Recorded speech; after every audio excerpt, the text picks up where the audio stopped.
চাইয়া দেও করে ডাকি, এ ভাই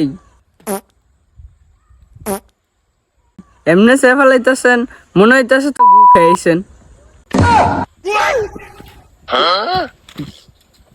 মা এ ভাই ভাই ভাই ভাই, রোজার মাস, গালি দেন না। মাশাল্লাহ, কত সুন্দর তোমার মোজগুলো হয়ে গেছে। এভাবে কথা কেন বলো ছোট ভাই?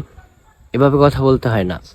আমি একজন রোজাদার না, রোজাদারের সাথে ভালোভাবে কথা বলবো। হ্যাঁ, যাক, মোজ যা হয়েছে সেটা তো কোনো কথা না, কথা তো ভালোই ঘুরে লাইছেন, দিতে তো চাইছেন একটা গালি, এখন সে ফেলানকা।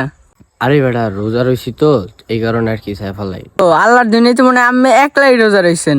ও প্রথম তো। তোমরা শেষ, এটা দরকার আছে? রোজা রাখছি, এখন আমার যা ইচ্ছা আমি তা করবো। আমি তো আর কোনো খারাপ কাজ করতে নেই। যা যা। মা মাশাল্লাহ,